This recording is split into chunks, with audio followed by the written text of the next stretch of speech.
Bismillahirrahmanirrahim. Assalamualaikum warahmatullahi wabarakatuh. Oke, ketemu lagi di bahasa programan ya. Di sesi ini kita akan diskusi tentang loops. Loops atau pengulangan. Nah, di sesi sebelumnya kita sudah pernah membuat guessing game ya. Jadi game tebak-tebakan, tapi di sesi yang percobaan pertama kita bisa bilang itu lebih ke gambling daripada ke guessing ya, karena tidak ada clue-nya sama sekali. Jadi kita asal nebak gitu. Salah selesai sampai dapat angka yang benar. Terus yang kedua, kita modif sedikit ya. Kita sudah modif sedikit. Jadi di situ kita tambahkan clue ya. Ada namanya kita pakai branch ya atau percabangan. Di situ kita pakai clue-nya. Kalau misalkan kita tebak angkanya terlalu rendah, akan ada display message too low. Terus kalau angkanya terlalu tinggi, ada display message too high gitu kan, sampai dapat angka yang dimaksud. Itu di percobaan kedua ya. Nah, untuk yang belum menyimak, jadi silahkan disimak dulu di video yang pertama saya di channel saya. Itu ada memulai coding dengan Python, kemudian di sesi berikutnya membuat percabangan di Python. Ini yang modif tadi yang ada clue-nya. Ini yang gambling tadi, ini yang ada clue-nya. Oke, terus nah masalahnya apakah setiap setiap menebak kita harus mengulang lagi, rerun lagi seperti itu? Ya, kenapa harus kayak gitu kan? Itu kan apa ya? Lama gitu loh, untuk ngeran sekali itu lama. Jadi bukan itu yang diinginkan oleh user ya. Kalau misalkan game ini atau software ini kita lempar ke pasar, tentu nggak ada yang mau dengan cara seperti itu. Sekali main tebak angka salah selesai, sekali main tebak angka salah selesai, kayak gitu terus. Jadi nggak ada yang mau. Nah, software ini menawarkan satu fasilitas gitu ya, yang dia bisa mengulang kode berulang lagi gitu. Itu namanya kita sebut dia loops gitu. Jadi loops itu sebenarnya kalau secara matematika itu kan putaran ya, putaran gitu ya. Artinya itu berulang gitu, kembali ke titik situ lagi, kembali ke titik situ lagi, kayak gitu terus. Jadi loop sendiri itu seperti branch ya, seperti percabangan tapi kecil gitu. Seperti percabangan, tapi ya jadi kenapa dibilang seperti percabangan, karena ada if dan else-nya. Mirip seperti itu ya. Cuman nanti kita bahas di belakang. Oke. Jadi berulang lah intinya. Nah, kode-kode yang membentuk itu kita sebutnya loop body.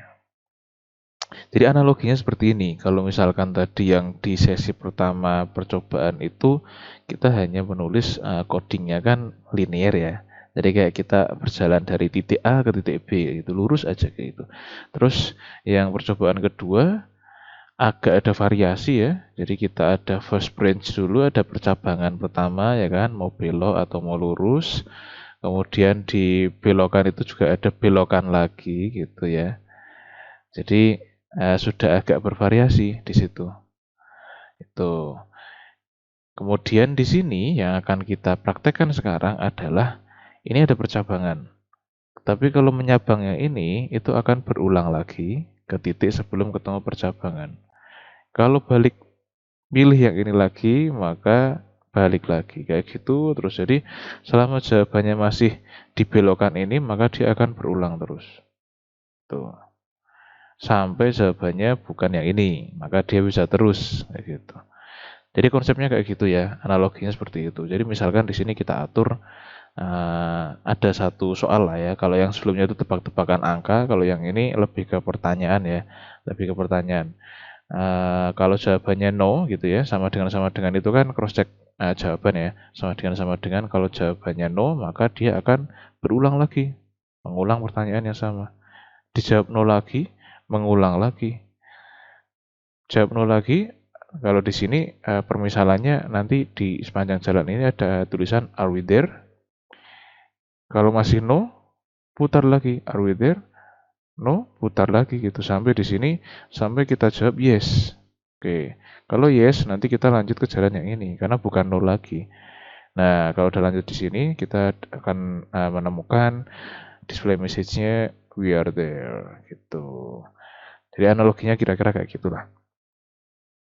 Jadi perbedaan besarnya ya antara loop dan branch itu berapa banyak dia bisa di-run gitu. Kalau kita bicara branch, maka dia hanya sekali saja bisa di-run-nya. Tapi kalau kita bicara loop, dia akan running terus ya, running terus sampai ketemu kondisi yang berlawanan dengan yang dimaksud gitu. Oke, kalau di Python, loop itu ada cara yang paling simpel ya. Dari Python itu kita sebutnya while loop. Apakah ada yang lebih sulit? Ya banyak. Kita belajar dulu yang paling simpel ya. While loop namanya. Ini ada contoh ya di sini. Jadi pertama kita define dulu no ya answernya. Kemudian ketika nanti di loop, kalau masih no lagi, maka akan ketemu are we there? Masih nol lagi, are we there? Masih nol lagi, are we there? Seperti itu. Ini analoginya yang gambar jalan tadi ya. Jadi misalkan kayak gitu. Kodenya seperti ini. Kalau sudah selain no, maka akan ketemu we are there. Gitu. Misalkan jawab berarti lawan katanya ya, yes ya. Misalkan are we there? Gitu. Yang kesekian kali gitu ya, are we there? Dijawab yes, maka yang keluar adalah we are there gitu. Nah ini contohnya. Kalau di run seperti ini, are we there? No, are we there? No, are we there? No, sampai ya nggak terbatas mau berapa kali gitu kan. Terus kalau suatu ketika dijawab yes, at last gitu. Oke, selesai, nggak akan nanya lagi dia. Dia nggak akan nanya lagi are we there gitu. Maka di sini sudah selesai gitu. Oke, nah kita sampai ke quiz ya. Jadi silakan yang kode-kode dari permainan ya, guessing game yang sesi sebelumnya silahkan ditulis ulang, kemudian ditambahkan. Nah, ditambahkan seperti ini. Ya. Nah, maka akan menjadi seperti ini.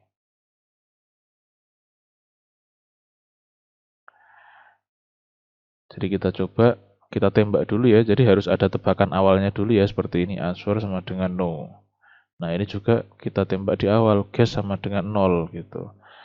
While guess, tanda seru sama dengan 5. Nah, terus dilanjutkan saja seperti itu. Gitu. Nah, di sini ada penjelasan ya, kenapa kita tidak pakai lagi sama dengan. Kenapa kita pakainya tanda seru sama dengan. Jadi kalau kita ingin mengetes dua hal ya, dengan nilai yang berbeda, maka kita pakainya bukan sama dengan, tapi tanda seru sama dengan. Gitu. Nah, ini sama dengan yang tadi ya. Nanti hasilnya kayak gini, ada kosong dulu. Jadi harus dimulai dulu, di-define dulu pertama. Supaya dia tidak bingung kodenya. Gitu. Oke, kita kembali ke sini. Nah, kita ketikkan ini ya, ke kodenya di idle-nya. Kita ketik ulang, tapi ada tambahan ini. Kemudian, kalau kita sisipi ya, kita sisipkan, ini kan kalau misalkan di run ya, nanti sama juga. Kalau misalkan ini di run, hasilnya akan sama dengan yang sebelumnya, hanya saja kita tidak perlu restart setiap mau memulai. Jadi sama saja.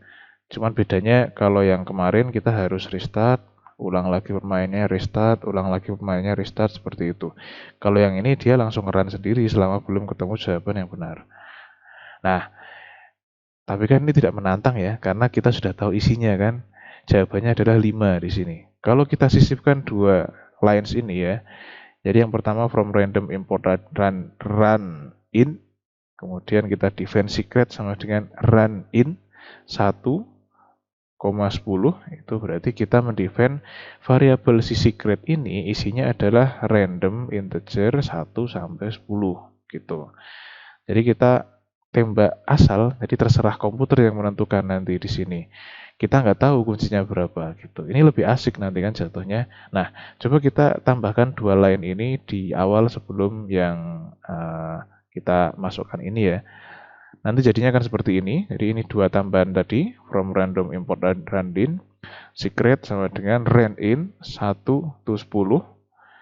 Kemudian ini sama ya, ini sama, masih sama. Kemudian jadinya akan seperti ini. Oke. Welcome, guess the number 3.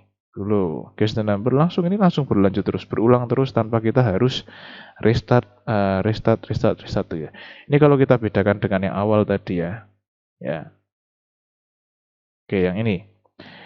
Ini kan satu kali main restart, satu kali main restart, gitu terus kan. Nah, itu sangat melelahkan sekali. Tapi kalau ini sekali start, selama dia belum selesai, selama dia belum dapat angka yang di set sebagai jawaban, maka dia akan nanya terus, guess the number, guess the number, guess the number, seperti itu terus.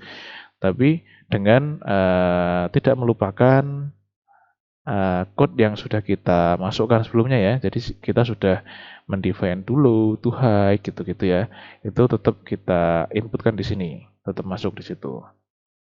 Cuma kita tambahkan supaya dia tidak selalu restart setiap kali menebak angka gitu. Jadi bisa diperhatikan ya, kita pakainya random integer 1 to 10. Nanti si komputer yang akan ngeset jawabannya. Jadi kita sendiri nggak tahu. Well guess-nya kalau sebelumnya itu sama dengan 5, di sini sama dengan secret. Di mana secret sama dengan random integer 1 to 10. Gitu.